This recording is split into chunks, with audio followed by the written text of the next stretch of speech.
Hello guys, how's it going? My name is Dal, and so far the patch 1107 has been very light when it comes to class changes. We saw a couple of racial tuning adjustments and new zone and all those other things, plus also the Cersei's circlet ring, which is going to be amplifying every single playstyle in the game going forward. But this time around, we actually have a new set of patch notes for 1107 that features class buffs all across the board, hitting on the playstyles specifically that don't see nearly as much representation, or even hero specs that don't see nearly as much competitive play or value within content like dungeons and raids or PvP specific adjustments. Now, a number of these classes are going to see only dungeon changes or only PvP specific changes, but I still wanted to cover them all in together, and because it's a huge number of class changes that are arriving, I kind of just want to dive into it, so feel free to use the chapter marks down below to skip around to the most relevant classes that you're the most interested in, or if you want to watch the entire thing, that's always up to you. But as always, if you want to see more regular patch note updates as well as any other updates regarding War Within or patch 1107 in the future, be sure to follow the channel and subscribe. But otherwise, let's dive into this newest list of class patch notes. So it looks like 1107 does bring with it some class changes. Who would have known? I'm actually very excited about that specifically, and I think there definitely should be more changes based on feedback, and they should continue to iterate heading into season 1. I know we're probably going to go through a mad array of changes for season 2, but I really do hope they continue to bring in more improvements throughout season 1 and of content. So in terms of the actual set of blue posts that got released in the recent patch notes, Unholy Death Knights are being buffed up by quite a bit.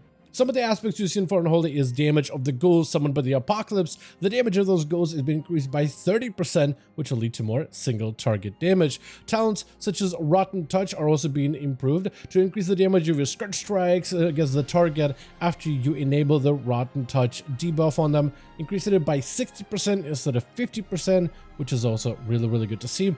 The damage of Death Coil itself also goes up by 8%, which will improve their output in cleave and single target, which is overall really good. But also the base damage of your Scourge Strikes, your Clawing Shadows, as well as Vampiric Strikes when playing the Sin Lane playstyle, although those are also going up by 10%. Majority of the damage output from this ability is single target, but can transform into cleave thanks to the way that Death and Decay cleave works for Unholy Death Knight. So overall, a decent bit of increases for the spec of Unholy, but it doesn't end there. Both Blood and Frost are seeing buffs towards Deathbringer within PvP content. Specifically, we have certain aspects of the Deathbringer, such as the Reaper's Mark damage being increased by 20% for both Blood as well as Frost DK, as well as the damage of Wave of Souls increased by 20%, which does have a crit component as well as a AoE, but somewhat of a single target component increase as well, with the ability to not only debuffs enemies to take additional damage, especially if the Wave crits both twice back and forth against the target, but with the talent of Swift and Painful, the Wave of Souls is also 100% more effective against the main target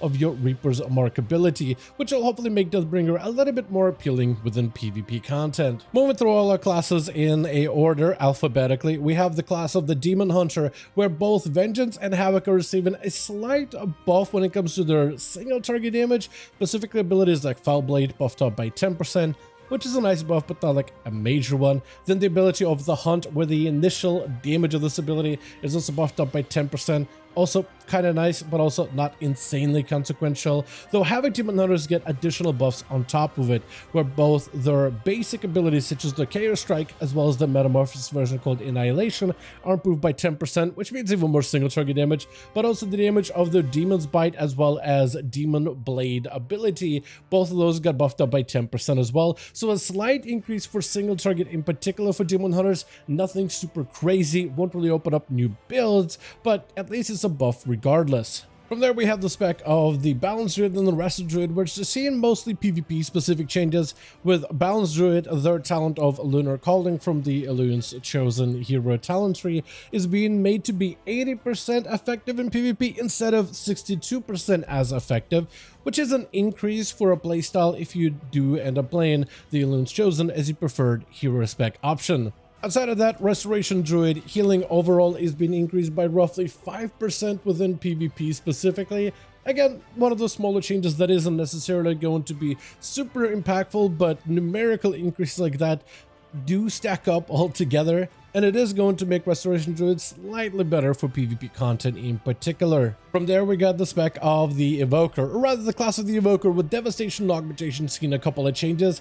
With Devastation, we're actually seeing buffs across the board, and I found myself in a wrong spec this time around. But Devastation's damage is being amped up by 4%, not in PvP content, but everywhere else like dungeons and raids, which is a nice slight increase. We haven't really seen Devastation really take off in any major way outside of the raid tier this season, but they are getting more AoE increases through the ability of Pyre, increased by 20%, which should give them a little bit better AoE output. I think it also does make the playstyle of Flame Shaper a little better because Scale Commander will prioritize the Disintegrates for AoE instead of Pyre, where Flame Shaper has a little bit more freedom to use Pyre for pure AoE abilities, but I wonder if this playstyle could ever take off. I haven't really seen too many Flame Shapers around so far, but hopefully we'll see more in the future. Outside of this, Augmentation is, however, taking more nerfs within PvP, like their Deep Breath ability, the variation being Breath of Eons.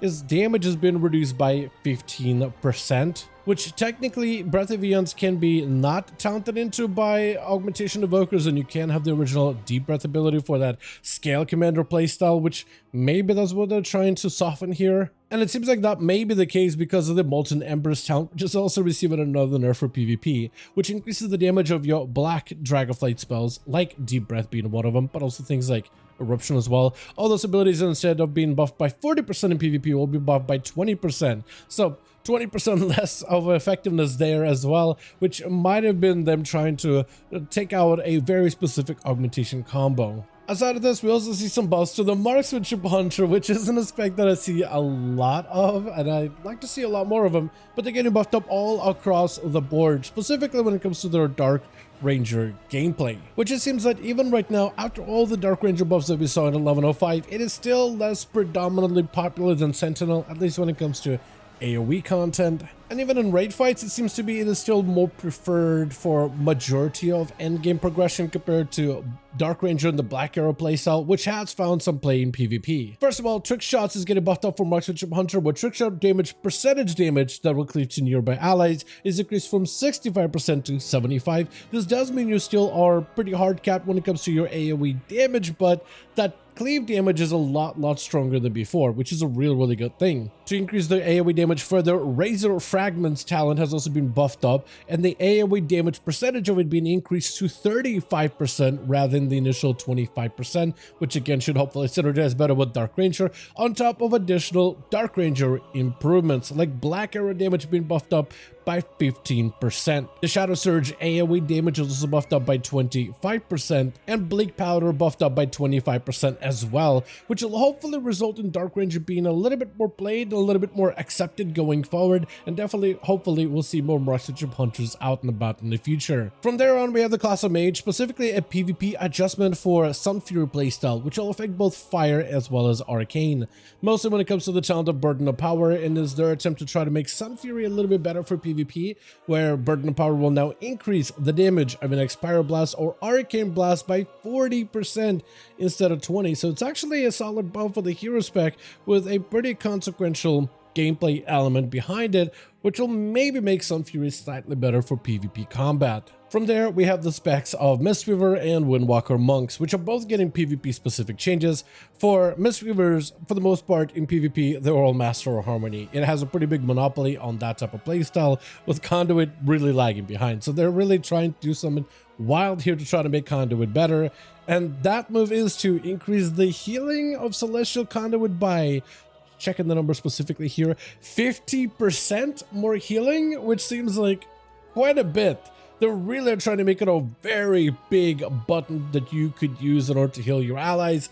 I am not sure exactly if that's going to be enough to swing Conduit, since Master Harmony is so set in stone, but it'll be interesting to see if we'll see more Mistweavers playing Conduit Celestials for this big Giga AoE healing that he can now do. Seems like a pretty big swing to try to make it as good as it possibly can be. You do lose out on the double charges for your Bruise, however, which has a lot of uses for PvP. Quite a variety of uses, in fact, whether you want to be healing allies or maybe knocking enemies off of platforms in BG Blitz, which is really fun in certain maps. But this will be interesting to see if this will be enough to make Conduit a little bit better. Windwalkers are getting a mixed bag of changes, some buffs and some nerfs. Fist of Fury buffed by 30% in PvP, quite a significant increase, but Blackout Kicks are nerfed by 15%, a little unfortunate. Defensively, even your ability of Touch of Karma is seeing a reduction, instead of it redirecting 80% of your overall health, or at least rather, having it absorb 80% of health and redirecting it back to a target in PvP. That is now being downgraded to 20% max health, so defensively you're going to be a little bit more open. But back to being a little bit more aggressive, the Shadowpin playstyle, specifically the Wisdom of the Wall, shadow damage of the Flurry Strikes, that is being amplified by 30% in PvP. So it looks like Windwalkers are getting a bit more teeth, but the actual height of the spec defensively is getting a bit of a reduction overall. Holy Paladin is another spec that's seeing a number of changes, mostly buffs as well as a PvP adjustment. Veneration Healer transfer from your Hammer or Ras and have been buffed up from 200% to 25%, which is pretty good for a melee healing Lightsmith focus, potentially a Avenger Crusader type of a build. Then you also have Saved by the Light, which is increased by 15% in its absorbed save value, though only in dungeons and raids, but doesn't affect itself in PvP. The damage of Consecration is also going up by 30%, so if you need damage on a Paladin like in a Mythic Blast or an Array, just overall output of the class goes up passively a little bit, since Consecration is something that can be maintained and kept up fairly regularly. I mean, Judgment has a pretty good chance of just applying Consecration on a target, so that one could also be really nice as well. So you're able to get yourself quite a bit of overall output damage as a Paladin, with this ability being quite fairly regularly something that's just maintained at all times. However, for PvP, they are fixing adjusting a way that one of the talents works, specifically Tempered in Battle. Mostly when an ally wielding a sacred weapon drops below 40% health, you will redistribute your health immediately with that target, essentially giving Holy Paladins a, I guess the best way to put it is like a Spirit Link type of effect with anybody wielding a sacred weapon, where they can share their health with that ally. But they're changing it so this effect no longer functions and activates when the Paladin is within certain crowd control abilities, specifically the ones where Paladin becomes immune to all damage or healing, like Cyclone from Restore Druid, or I guess any Druids of any matter, the Demon Hunter's Detainment Imprison version of the Detainment ability, as well as the Diamond Ice Freeze and Trap version of the Spec of Hunter. So anything that puts an immunity on your health bar, it no longer will work with Tempered in Battle, which is a very interesting synergy that I imagine some Paladins get some use out of. From there on, we have specs like Priest with the Holy spec, which is a little bit behind compared to some of the other healers getting amped up. Flash heal is being increased by 15% for them, which is going to impact them in, I guess, in raids, but I think primarily it's a focus change for Mythic Plus content in particular. But also the damage of their Holy Fire ability is amped up by 15%. And there's some synergy like Imperial Blaze that can cause it to deal additional AoE damage to all nearby targets. Or is it rather Burning Vehemence? I think I confused the two. With Burning Vehemence, it deals additional damage, and a portion of his damage also deals damage to everybody else, which I think is just about to help Holy Priest catch up to specs like Discipline Priest, Resto Shamans, and just about any other healer out there, because Holy in Mythic Plus has been kind of low, at least compared to Disc Priest in particular, which is left untouched. Speaking of Disc, they are getting a slight adjustment, though only in PvP, where in PvP content, Oracle is a very dominant playstyle, but Void Weaver could use a little bit more work, so they're trying to buff it up a little bit to encourage more play from Void Weaver, primarily when it comes to its basic healing elements, like the Inner Quietus talent, which is getting amped. Instead of increasing Power Word Shield by 20%, it's increased by 40% in PvP to try to give the playstyle a little bit more buff towards the basic rotational healing abilities outside of the whole damage burst and Tropic Rift type of gameplay, which I think is just to try to make Void Weaver just a little bit more competitive. Then we have the class of Shaman, which is seeing a number of changes, specifically when it comes to Totemic. The Surgeon Totem ability, which is quite mana expensive, that is being cut down in terms of mana cost by 25%, which when it comes to Totemic, it is the more popular pick for most Resto Shamans, and Surgeon Totem mana cost is something you have to manage pretty regularly because it is a hefty bit. This is nice for people who play Totemic, but what a lot of Shamans wanted to see is more buffs to Farseer to make it a little bit better. in all forms of endgame, even if it's things like Mythic Plus, just to give Shamans a bit more variety, but it looks like they're locked in on Totemic until the end of the season. Though for PvP, we're seeing even more changes where rest of Shamans are going to be happy about some of these though. Things like your Riptide in PvP is being buffed up by 15%, which is sizable. And then together with talents like Coalescing Water, it could further increase the damage of your initial healing of Riptide by 75%, stacking up to 2 times, which can be very, very strong, especially when you synergize it with Totemic and the Lively Totems, because every time you summon a Lively Totem, it casts a Chain Heal, and when you stack up 2 of these, which also count with Coalescing, that can give you quite a bursty heal combo with Riptide. But also, the basic healing of your Healing Surge ability is also getting amped up as well for Restoration by 20%, so more single target healing, or spread healing if that's how you want to play it, for Restor going forward, which is a fairly sizable upgrade for their standing within PvP. As for Elemental Shamans, we're seeing very, very slight changes, kind of like Restor with the hero specs with Stormbringer for Elemental within PvP content specifically, them trying to make it a little bit better by increasing the effectiveness of Tempest, the damage, by 15% in PvP. They were trying to make some kind of like a lightning focused Shaman playstyle work for PvP content by trying to do the best to buff the PvP talents like for patch 11.05, and they've been really trying to bolster it as best as they can just to give Shamans more playability options. But I think as long as Farseer is as good as it is, it's probably going to be the default for PvP. Stormbringer and how much cast you have to have, plus also lack of control for Tempest as well on the moment's notice. I think that's the kind of stuff that's going to hold it back, but at least the damage could be nice in some regards. From there, we have the class of Warlock, where Affliction is seeing a number of buffs almost all across the board. Though it's still hard to tell exactly how good some of these are going to be, but some of the number increases can be quite sizable. Things like your Haunt damage, the actual instant damage of the ability, is amped by 75%, not applicable for PvP, only for dungeons and raids, which can be further increased with improved Haunt as well in order to make it even better. However, talents like Focused Malignancy will now cause Malefic Raptures to deal 25% increased damage to targets suffering Unstable Affliction. Initially was a 15% damage increase, not applicable for PvP, so it's just a Dungeons and Raids more single target damage for Affliction in a way. The damage of Oblivion is global, and it's getting increased by 25% to try to make this talent a little bit better, though it does mean you have to spend a point into Xavius's Gambit in order to pick it up in the first place. The talent of Perpetual Instability's damage is increased by 25%, where initially the talent, all it does is the casting of your UA has been reduced by 20%, so it's much faster just to apply it on a target. Refreshing UA within 8 seconds or less of the effect will deal instant shadow damage to its target.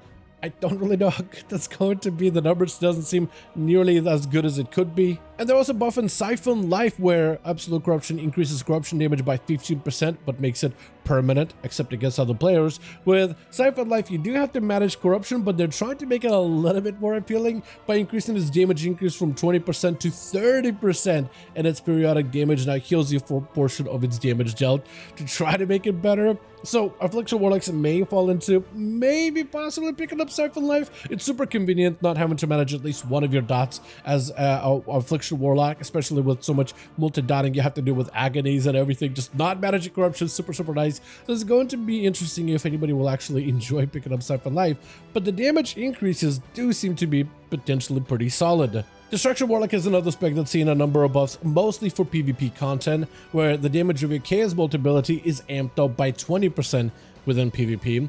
They're also buffing the overall damage of your Immolate on the target by 20% in PvP. However, the Hellcaller version of Immolate, which is the instant wither, that is being reduced by 25%. So they're buffing the dot damage of normal Immolate, the hard cast Immolate, but they're nerfing that instant cast Immolate or Wither to try to get Warlocks to not stick to Hellcaller, to try to get them to explore Diabolus. But the problem with that is Destruction Warlocks already have quite a lot of things to cast to begin with, and by making your Immolate ability something that you have to constantly cast against everybody just to maintain it for resources, which is really annoying when people start dispelling it pretty regularly, you lose out on those resources, which is what the benefits of Wither is too. So you could get more dots, so you can get more resources, so you can get those chunky Chaos Bolts fired out back to back. So it's going to be interesting to see if Warlocks will end up playing Diabolus, will end up having to cast more spells and risk getting interrupted a lot more than regularly,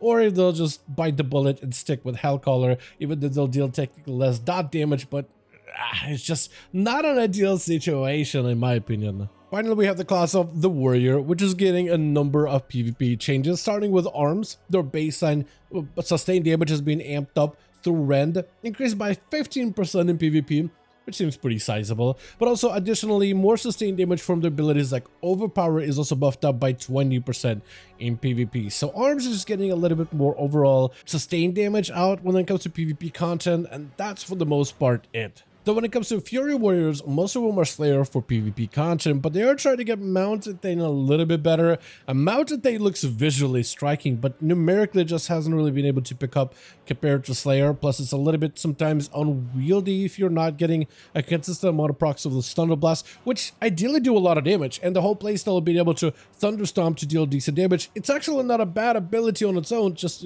rage generation-wise has been a little bit not as well performing in, but they are trying to make it a little bit better. And if you play Mounted Thane in 1107, Strength of the Mounted is getting amped up, increasing the damage of your Bloodthirst and Rampage by 45% in PvP instead of 30%. So it's a decent bit of an increase overall just as a Mounted Thane for that sustained damage if you do end up choosing to play the playstyle, which hopefully will see more Mounted Thanes, because we saw a couple of them recently in duels, and the amount of damage they could do in an ideal situation can be quite a bit, and they just look like a lot of fun in general.